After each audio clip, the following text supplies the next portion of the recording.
Welcome to Business of Being Black with Tammi Mack. I'm Tammi Mack on Fox Soul. The midterm elections are less than a week away, people. And while the U.S. Senate remains a toss-up, Republicans are heavily favored to retake control of the United States House of Representatives. Do Republicans have an advantage because Democrats have not wielded their power effectively?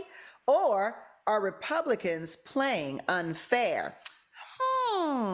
Shall we get down to business? The business of being black today is, are Republicans playing unfair? Please welcome the first vice chair of the Maryland Republican Party. Nicole Bennett is here. Hi, Nicole. Hi, Tammy. How are you today? Blessed.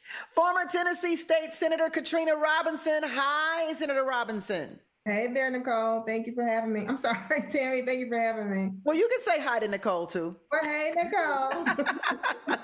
The president and CEO of Innovation Ohio, Desiree Timms. Hi, Desiree. Hi, thanks for having me on. And the vice president of the NAACP South Bend, Indiana branch, Desmond Upchurch. Hi, Desmond. Hello, Tammy. How are you doing today?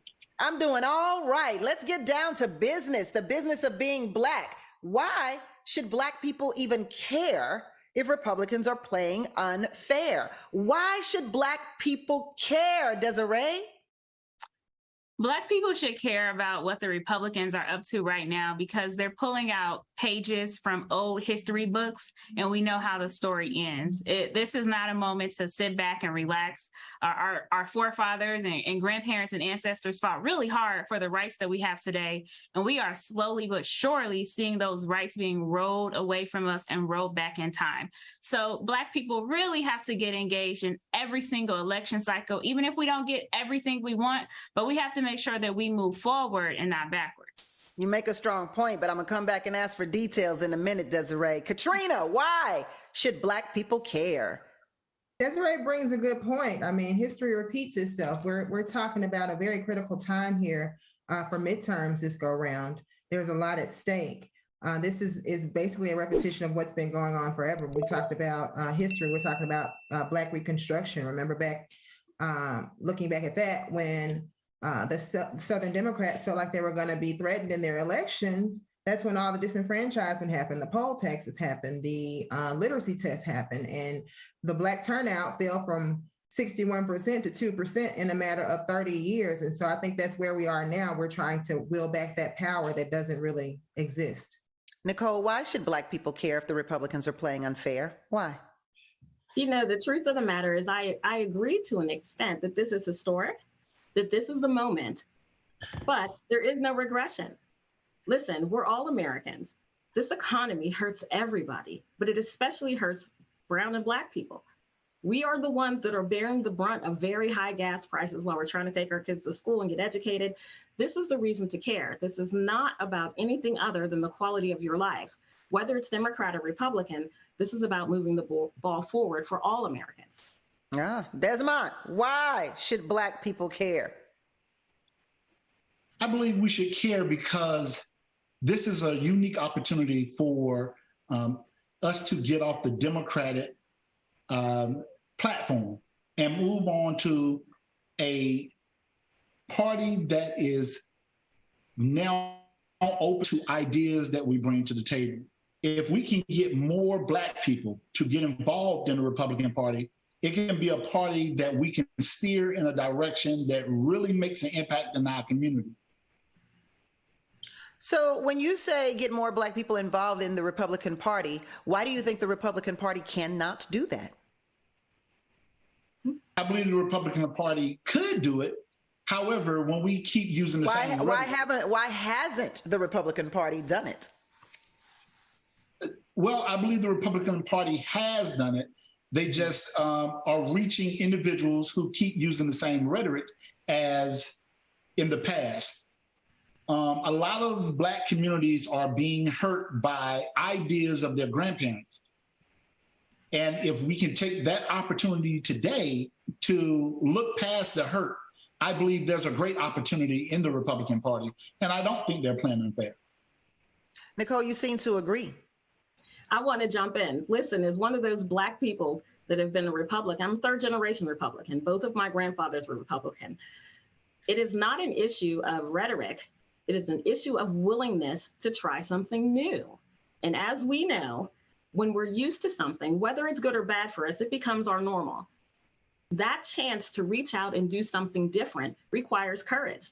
And it's a courage that, unfortunately, when the economy is bad and you're doing the best you can, this is not the time for me to be selling you something that says, listen, step out on faith. Things will change. People don't want that. There are millions of Black Republicans and brown Republicans across this nation. And I would tell you definitely myself, when I ran for my office and beat out 361 other people, Black, white, or indifferent, for my position, my slogan was, this is not your grandpa's GOP. It is not. We do things differently. We are open to all ideas. Our diversity is not just of skin color, it is diversity of thought. And that is the selling point. So, Nicole, why hasn't that sold? It has sold. I can tell you that a lot of people that are coming to the party now are coming to the party for reasons that have nothing to do with ideology, but more with their day-to-day lives. And this is what's important. It is hard for people to live in a place where it's costing them more money for rent or for their mortgage. Your 401k is decreased by 30%. Gas is high. You're having problems with your children in school. And then someone is telling you none of that exists. It's all in your mind. There is no inflation. It's transitory. Desiree, Nicole says, listen, it's time out for the Step Out on Faith campaign. We led with hope with Barack Obama, and, we're leading with building back better with Joe Biden. But has that happened? And is this all just puffy talk? No, in my household, I was told that we pray with our feet. And I think that's exactly what the Democratic Party is doing. That's good. I've never heard of that. Who said that, girl? Your grandmother? Listen. Pray with your feet. I get it. I love it. The Republican Party is that, our grandparents' party absolutely is that. These Republicans today are extreme, right? And so what the Biden administration has done is they have acknowledged inflation, which is why we've worked as a party, as Democrats, to bring gas down from $5-6 down to $3 and still going. Look, it is inflation is an issue around the world. And I know people don't want to hear that, right? But it is happening all around the world. And so it doesn't matter what party is in control right now. Prices are going high, but Democrats have the better plan. Democrats have said that senior citizens are going to get an average of $140 added to their Social Security income checks every month. Republicans want to cut Social Security and Medicare, right? And so you think about how many people have parents in nursing homes, right? That stuff isn't free. It doesn't fall out of the sky. It's subsidized by our tax dollars. How many people are going to pick up their loved ones on Christmas and say, you're going to stay home with me. I'm going to have to provide full-time care. They don't want to do that. They need that support. So Democrats are offering things that are on the table in real policy solutions. Republicans are not. That's the real difference right now in between the parties. It is not about race, but I think Black people overwhelmingly have voted Democrat because the Democrats have supported values that are aligned with Black people, such as making equality a thing. Right now, the Supreme Court is considering overturning affirmative action. Right now, Black women are not able to get abortion access and have lost their reproductive rights across states across this country. Right now, Black organizers are being arrested and jailed for registering people to vote. All of that is happening right now under Republican leadership. Republicans control most of the states in this country, let's be clear. And a lot of these policies happen at the state level. So yes, we have to vote. Yes, we have to be concerned about Republicans cheating when it comes to gerrymandering. Yes, we have to be concerned about Republicans cheating Black people out of an equal vote. So no, it's not our grandfather's party. But another saying is, if it talks like a dog, barks like a dog, walks like a dog, smells like a dog, it's a dog. And we've heard a lot of dog whistles from the Republican Party, and they've all reek of this thing called racism. I thought it was a duck, but dog, duck, tomato, tomato, right? Woof, woof. Quack, quack. Katrina, do institutions like the Electoral College allow Republicans to control the country through minority rule, which is having less voters, but more power? Well, we can barely hear you, only because you're on mute, sis. So, Yeah. There we go. I'm so sorry. First of all, I want to say I vote for Desiree. But secondly, yes, you are correct. I mean, that's what happens when we're in this position. You know, Republicans, they're playing dirty because they feel like they're in jeopardy. They're in fear of losing. And when that happens, it becomes institutional warfare. And so that's why you've seen some of the actions they've taken post-election. It turned from not rhetoric to people actually taking action based on what they have decided is not in their favor, to be honest with you. So that's why you've seen the lawsuits. That's why you've seen people contesting their elections. Think about, I think the Washington Post sent out a survey not too long ago asking the gubernatorial candidates, will they accept their election results no matter what? And out of 19 of them, 12 of them said no. And so that's part of the rhetoric, part of the strategy of the Republican Party is to fight through institutions.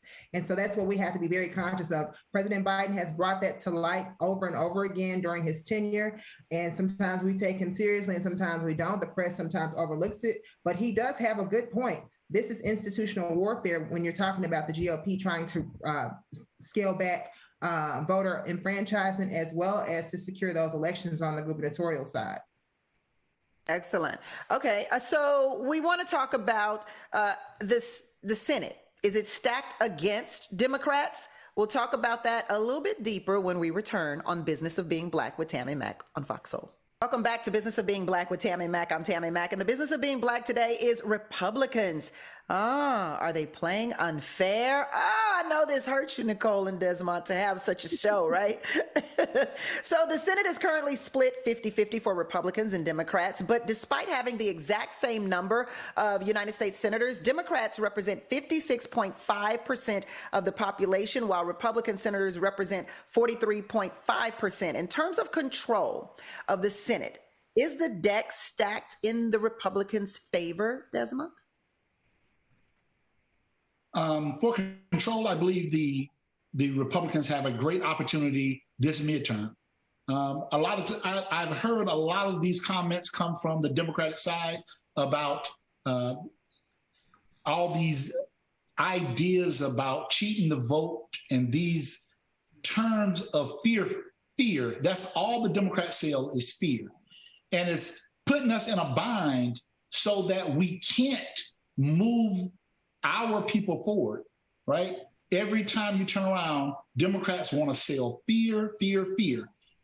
This is not a fearful game that we're playing. Politics is not a fearful game. It's not a feelings game, right? So if we can, as the GOP, get enough positions in the Senate, I believe we can make great impact for our culture and we can hold people accountable. Because Democrats, we can't hold anybody accountable. They make promises that they don't keep time and time again. And we keep going back asking for assistance, hoping that they would give it to us so that the other party can't get in. Let's try the other party and let's try to hold the other party accountable. I don't know about making promises they can't keep. It's kind of hard to keep a promise if, the Republicans are totally against it. Take, for instance, school loans. I mean, Joe Biden was all set to send out the student relief, and then Republicans in several states decided to sue and is now delaying those funds for many of Americans, millions of Americans. So I don't know. They try to keep their promises, but it's hard when this country is so divided. But I want to talk about, Nicole, something that Desiree said. She suggested that, or it was Katrina, my bad, Katrina that said a lot of Republicans said that they would not accept election results if they didn't win. Have we come to a place in this world where we're just going to decide that this is not a democracy, and no matter who, whether we win or lose based on the votes, we're going to object to it, Nicole? We were there in 2016. We were there when Hillary was on The View saying he's an illegitimate president. Listen, after Trump won, we heard Russia, Russia, Russia. There was so much Russia talk. There was so much Putin talk. I think as a culture, though, as the American culture, what we have become is intolerant of any kind of debate that doesn't feed our narrative. And I think that's where this comes from. I personally I'm a big believer in the will of the people, the voice of the people. You know, sometimes you take an L. If I'm just being honest with you, you don't get enough votes.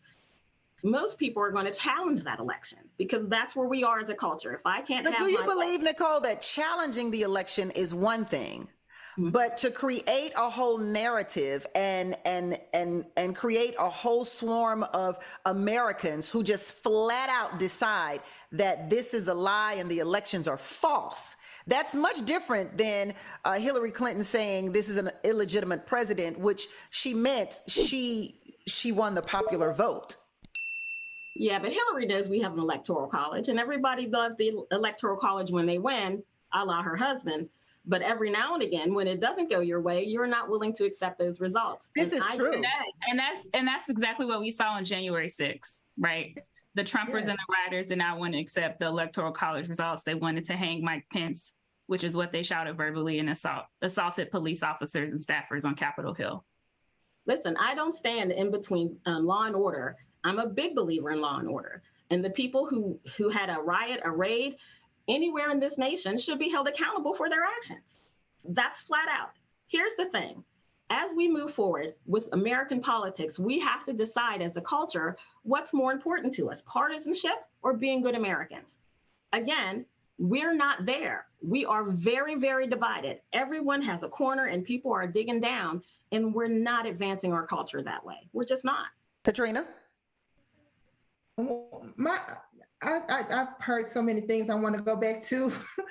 First of all, I think it was Desmond who said that there is no place for fear or feelings in politics. And that's what we've seen with the Republican Party, even before Trump. I mean, go back to 2016, early 2016, they wouldn't even let President Obama appoint his Supreme Court nominee.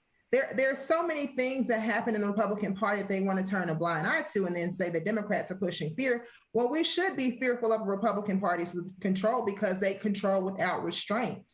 I mean, if we're talking about, when you go back to what I said about those who were denying that they've lost the election, I mean, in competitive races for governor or senate in Arizona, Florida, Kansas, Michigan, New Hampshire, North Carolina, Pennsylvania, Texas. Keep going on and on. Candidates have declined to say they would accept this year's result if they lost, all but two. And that was, I think, Senator Ron Johnson out of Wisconsin. And shout out to the new incoming Senator, Mandela Barnes. And I think Marco Rubio was one of those to say the same thing. Katrina, Nicole has a good point. What about Georgia? What about Georgia? Georgia has denied election results as well. Stacey Abrams has yet to concede. Well, and she has every right not to, to be honest with you. I don't want to go. So then why does she have every right to, but the others that you mentioned don't have every right to? Understand this. In 2020, Trump was caught on tape asking the Georgia Secretary of State to find 11,000 votes that did not exist. Had he succeeded, the certified Georgia result would have been criminal and illegitimate. So there is no guarantee that in 2022 or 2024, a Republican Secretary of State won't be willing to find or invalidate enough ballots to swing the outcome of the election. So I don't blame Stacey Abrams, to be honest with you. I have a question, Katrina. Now we have a great African-American woman running for Lake County. She's running for a House representative in Lake County. She's running on the GOP side. She's doing a great job. Her name is Jennifer Ruth Green. She's doing a great job, yet the Congressional Black Caucus has bagged her opponent, a white man. What ideology is that? He has no feeling towards the Black community. Gary hasn't succeeded. They haven't progressed in 90 years under Democratic leadership. Now we have a Black woman who's coming in, who understands the struggle of people of Lake County, Gary, Indiana, and yet the Black Caucus is backing her opponent. What sense does that make? And the Black Caucus is made up of Democrat individuals. The Black Congressional. Let me go back. I'm sorry. I'm going to say this. I think you were posing the question to me. However, I'm not familiar with your candidate's platform, but I would say that the Congressional Black Caucus, their overall agenda is to make sure that they are forwarding the agendas of those that align with the Black Caucus's values. So not to say that your candidate has any issues that would preclude her from being endorsed by the Congressional Black Caucus or supported. However, whatever values she has on her platform are not in alignment with what the Congressional Black Caucus has on their agenda. So what the Congressional Black Caucus have on their agenda? It doesn't matter whether what the Congressional Black Caucus have for their agenda is getting paid by Democrats to keep us suppressed. That is the truth, and I don't understand how you don't see it. Desiree? That is absolutely not true. I'm a former U.S. congressional candidate. I was endorsed by the Congressional Black Caucus. However, I do not speak for the Congressional Black Caucus, the CBC PAC, or the CBC Foundation. I will say that as a candidate, as a former candidate, we all fill out questionnaires. And so I would be curious to see the answers in those questionnaires as to why one candidate received the endorsement over another. And I assume and presume that the committee decided based on the answers to the questionnaire that your candidate was not aligned with the values of the Congressional Black Caucus. So you're running for, it all comes down to questionnaires. As candidates, you receive thousands of them to complete. And so again, I'd be curious to see those answers. Desmond made a very good point when he said there are some Democratic leaders who haven't fulfilled their promises within their states, within their cities, and within this nation. Why do we continue to vote for them when they haven't fulfilled their promises? We'll talk about that when we return, because I really want to know the answer to this question from you ladies, Desiree and Katrina. But Nicole and Desmond, maybe you can provide some specifics to help them along the way with that question. We'll get the answers when we return to Business of Being Black with Tammi Mack on Fox Soul. I am Tammi Mack, y'all. Okay, the Business of Being Black today is, are Republicans playing fair? Please welcome the first Vice Chair of the Maryland Republican Party, Nicole Bennett. Also, former Tennessee State Senator Katrina Robinson. The President and CEO of Innovation Ohio, Desiree Timms.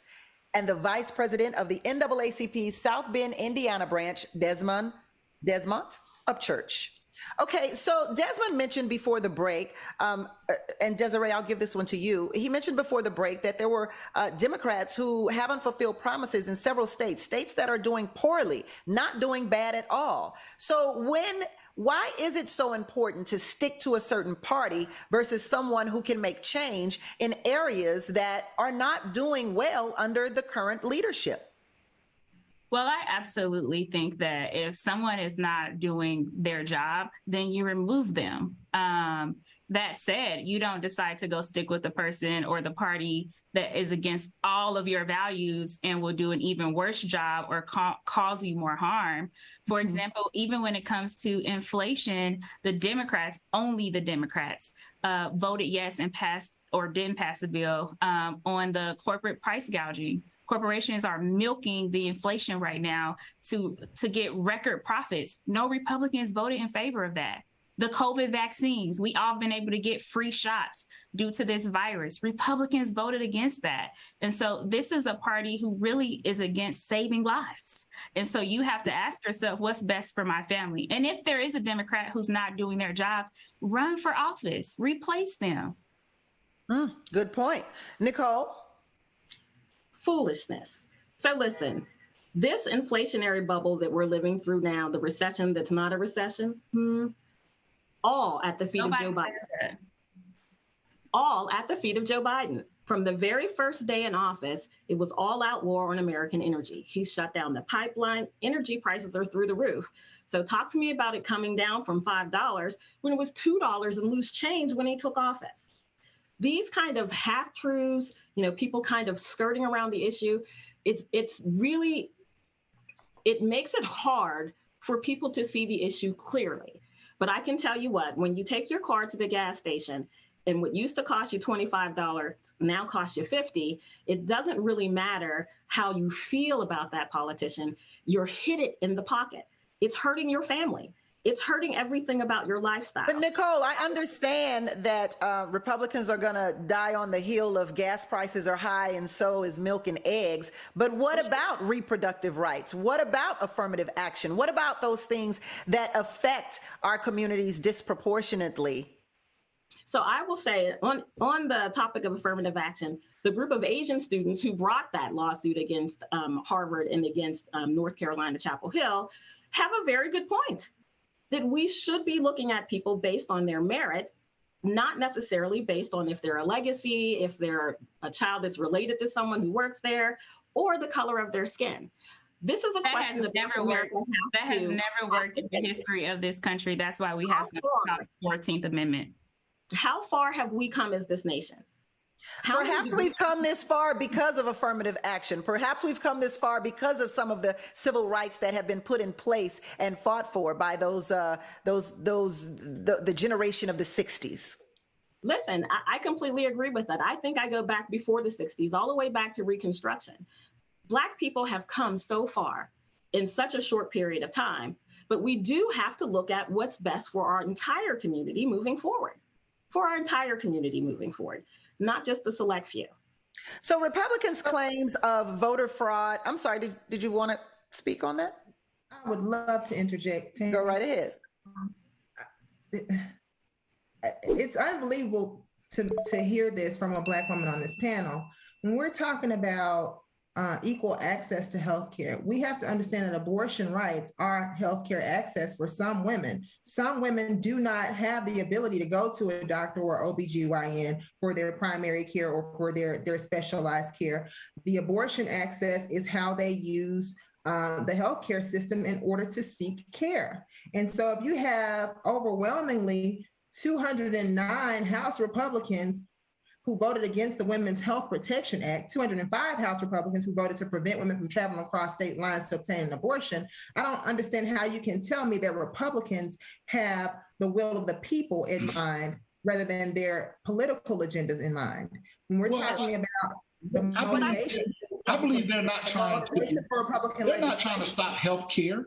They're not trying to stop the health care of the woman. However, they don't want women to use this as a birth control method. And that is not what is happening across this country. Women are not. Have you looked at the statistics for abortion? The statistics for abortion is overwhelmingly that receive federal funding because abortion is legal in their state so that they can receive healthcare access they're not able to access otherwise. That's why women are using those institutions. I don't believe in the rhetoric and the divisiveness that your party has put out saying that you don't have to believe in the rhetoric. The numbers suggest, the number shows that women are using it as a birth control method. That is the statistics, that's the numbers. I'm not trying to argue with you. That's the numbers. I want you to answer my question. Okay. You are a person that's been advocating for a candidate here who I have no idea who she is. But I want to know. Let's not talk about the candidate. If you don't have any idea who she is, let's not talk about it. Have you read the Commitment to America legislative agenda that was put out by the GOP? Have you read what the talking points are for that? Have you read that there's no strategy behind it whatsoever? It is all words. Have you read that? I was asking you about the numbers. The numbers. I'm not arguing women's healthcare. I'm arguing the numbers. The abortion numbers shows that women use abortion for birth control methods. That's all the GOP want to stop. Where did you read that, sir? What scientific document did you read? I would love to jump in here because I live in Ohio and we had a story about a 10-year-old child, right? English is not the primary language that was spoken at their home, and she was raped, and Republican politicians here said that she was lying.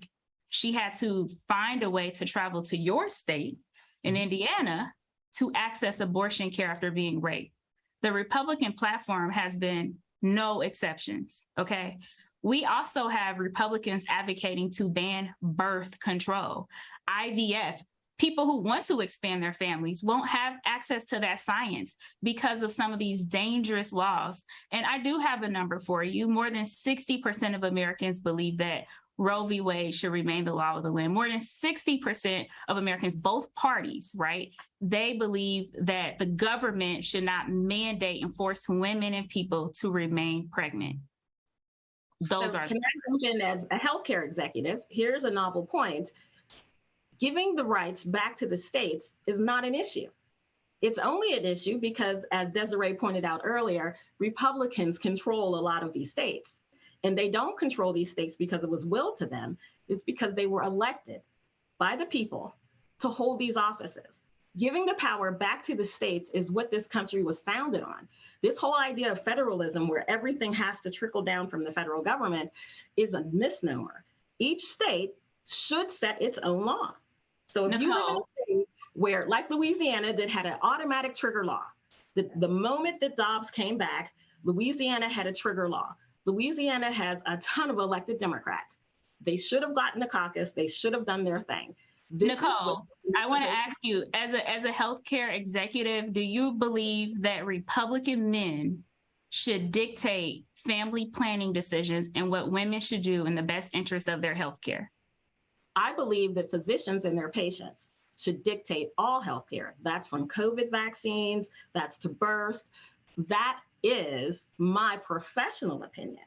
I don't believe that anyone outside of myself and my physician should make life and death decisions for me. That's my personal opinion. And I believe just like Desiree, if you don't like it, run for office. Well, you got to tell the Republicans to stop gerrymandering all the districts and states across the country so that we can have fair elections and more people can run and win elections. So can I tell you, have you ever seen the state of Maryland? It looks like a squashed pterodactyl, and it's that way to make sure that the Democrats stay in control. Hold that thought. Republicans' claims of voter fraud have mostly been directed at cities and counties with large Black and brown populations, including Detroit and Philadelphia. Are Republicans insinuating that voters of color are more corrupt? Well, we're going to talk about that when we return on The Business of Being Black with me, Tammi Mack, on Fox Soul. Back to Business of Being Black with Tammi Mack. I am Tammi Mack. If you love to read books and listen to podcasts, but don't have the time to commit, well, I've got the business for you. Blinkist. It's for you, okay? The Blinkist app allows you to understand the most important things from over 5,500 nonfiction books and podcasts in just 15 minutes. Blinkist has a variety of topics that will broaden your horizons, help you discover new perspectives, and have exciting conversations. Some of my favorite reads so far are The Power of Habit, Why We Do What We Do in Life and Business. Oh, and the 80-20 principle, the secret of achieving more with less. We all want to know that, right? From the 14-day personal growth challenge collection, which has provided insight and methods of moving with intention and achieving success. And you know the best part? I can share what I'm reading with others. With Blinkist's new feature, Blinkist Connect, users can share and discuss their insights and recommendations with their friends. Right now, Blinkist has a special offer just for our viewers. Ready for it? Get your pen ready. Go to Blinkist.com/Tammi Mack to start your 7-day free trial and get 25% off a Blinkist premium membership. That's Blinkist, spelled BLINKIST.com/Tammi Mack to get 25% off and a 7-day trial. Woo! Once again, that's Blinkist.com/Tammi Mack. And for a limited time, you can even use Blinkist Connect to share your premium account. You will get 2 premium subscriptions for the price of 1. Yeah, and that deal is everyone's business to know. Back to the Business of Being Black with Tammi Mack after this. Welcome back to Business of Being Black with Tammi Mack on Fox Soul. The Business of Being Black today is, are the Republicans being unfair? Excellent question. So Republicans' claim of voter fraud have mostly been directed at those cities and counties which bear mostly Black and brown voters. Well, including Detroit and Philadelphia, and I'd probably toss in a Georgia right there too. Are Republicans insinuating that voters of color are more corrupt, Desmond? I don't believe so. I believe what they're saying is some of the tactics that Democrats are using are just not ideal. That's about the best way I can put it. Like what? I don't want to give their playbook away. However, it has been known that they would, like here, they would send absentee ballots just to the houses of people who were on the voters registration list. However, those people, I know some in particular, have moved out of the state. So now you can take that voters registration card and do whatever you would like with that and send that in. That is definitely cheating. However, there is nothing we can do about it because these are the tactics that the Democrat Party use. Katrina, go. Desmond, you're funny. But no, seriously, earlier this year, I think Trump said that the vote counter is often more important than the candidate. It's kind of reminiscent of Stalin. And he added that the RNC chairwoman, I think Ms. McDaniel, had assured him that the party will work on it. So I have no doubt that Republicans will intentionally engage in outright election subversion while we're trying to point the finger at Democrats and say that we're voting illegally and dead people are voting. Synonymously, you can say that across the country over the past few years, we've seen more efforts to disenfranchise voters and to compromise our elections than ever before. I mean, in Pennsylvania, Republican-controlled counties ignored their obligations to certify accurate election results in 2022. I mean, in Michigan, Republicans on the state's canvassing board refused to certify 2 ballot initiatives. One was pro-choice, one was pro-voting. Nevada, same thing in Arizona. They approved a hand counting process that could delay the certification of statewide results for up to 2 weeks. So I don't think it's us. I think it's been pretty evident that the Republican Party will do just about anything necessary to win. Nicole? Well, I would like to argue the point because of that 30,000 ballots that went out to undocumented immigrants in Colorado did not come from a Republican Board of Elections. It came from a Democrat Board of Elections. Listen, again, as I've said before, this is a partisan issue. The days of being a Ronald Reagan good American are long behind us. I long to go back to those days so we can have important and educated discourse like today. But where we are now, everybody wants to win. And make no mistakes, the Democrats control the White House, the Senate, and the House of Representatives. They control it now. They don't want to let go of that control. So what you're hearing is all of this election denying and Republicans are not going to accept the results of the election. We'll accept it when we win. Make no mistake. But we know y'all going to accept it when you win. Everybody's going to accept it when they win. And this is my point. This is a partisan thing. This is not about, unfortunately, this is not about any particular party moving the country forward. This is an all-out battle for power. And again, I think we do a disservice to all communities, especially our own, when we're not thinking about pushing the ball forward. Desiree, Nicole has a point. This is a partisan issue. Why are we so divided on this? Is there any way that the people can come together and say, look, all y'all crazy, y'all got to go, everybody?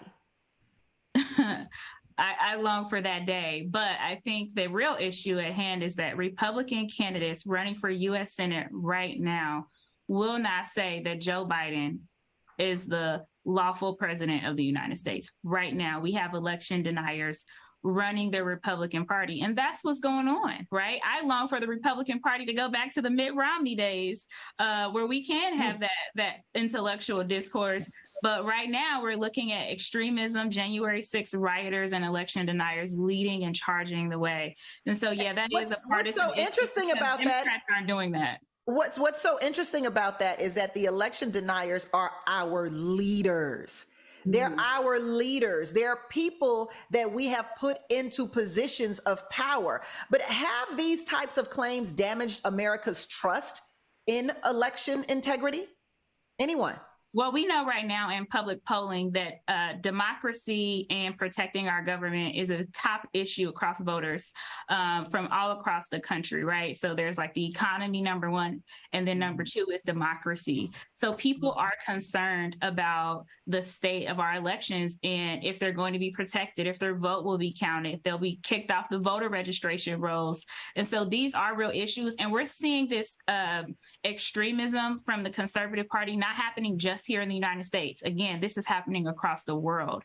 So we are seeing extremists honing into this. I'm not accepting the results of the election unless I win. And if I win, I will accept it. And that's just not how democracy works.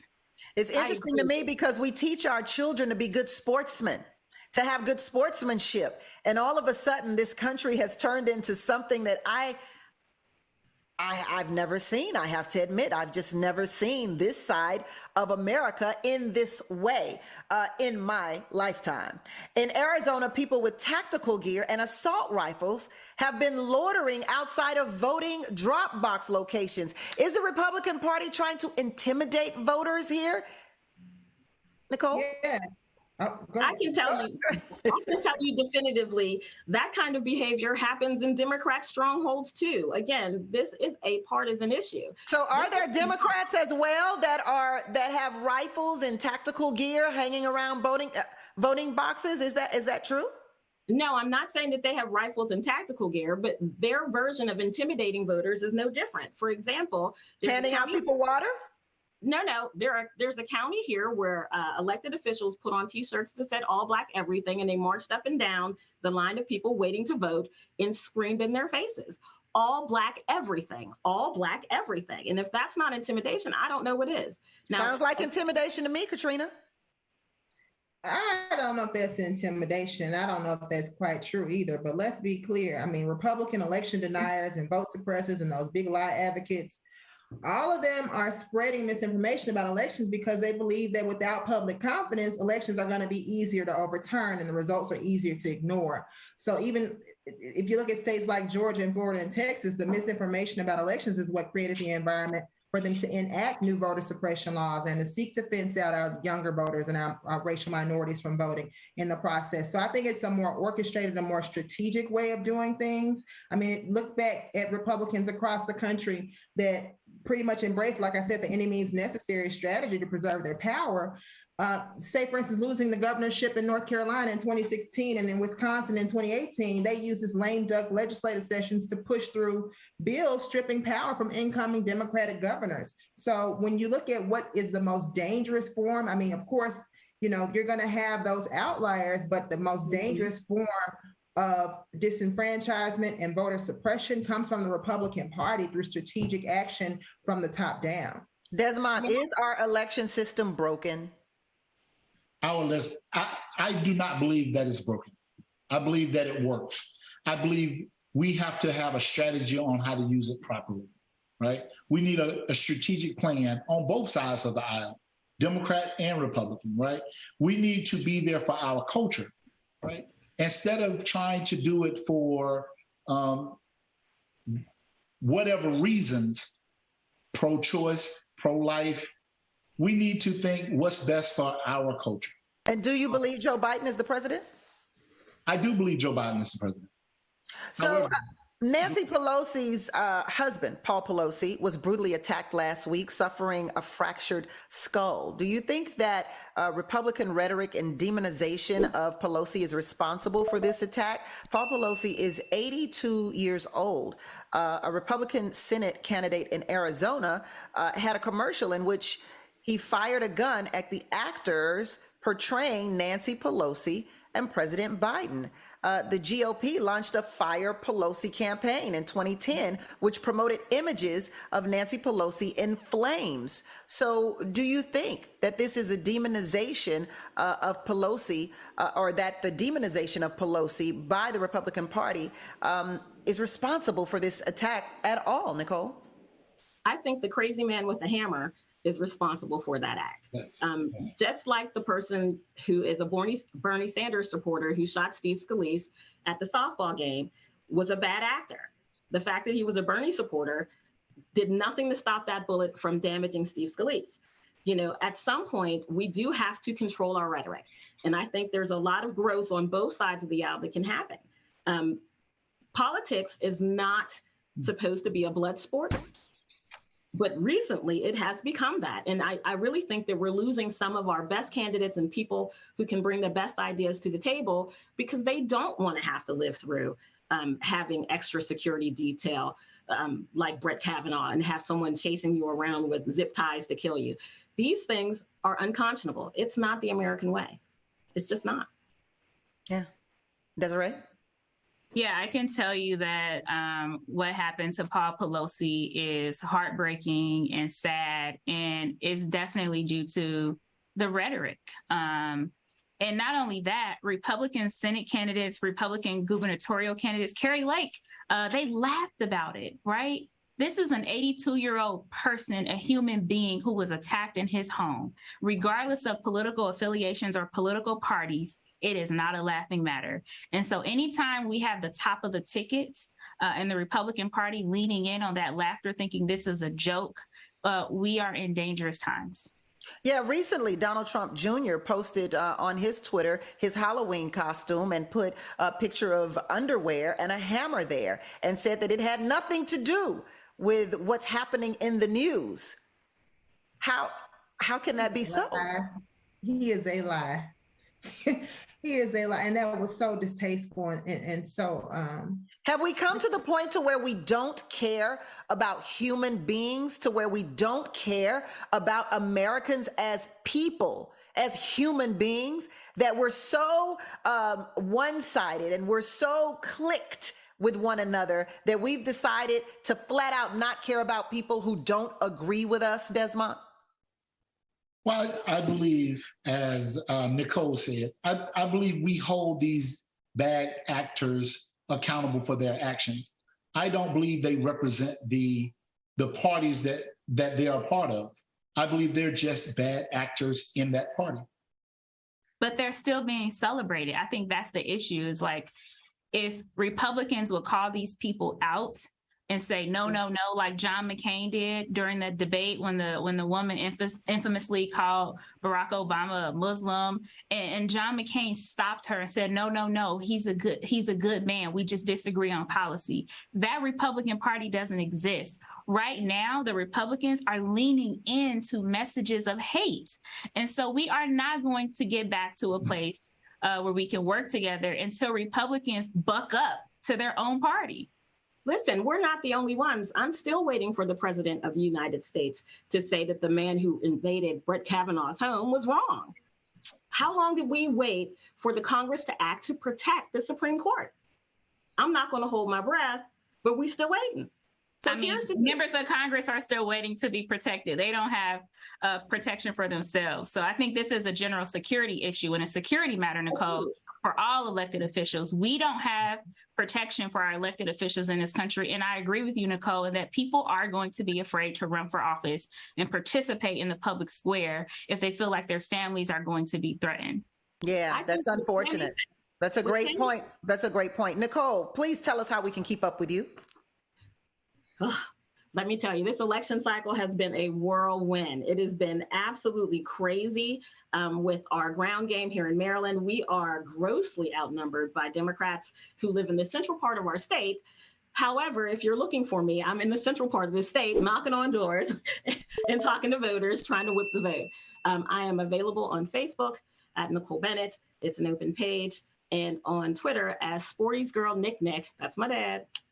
And hopefully, prayerfully, I'm going to be running for office again in December. All right. Katrina, you always got something on the pot cooking. Absolutely. You can find me on Instagram and Facebook at Senator Katrina Robinson. They won't let me change my handle. At Senator Katrina Robinson.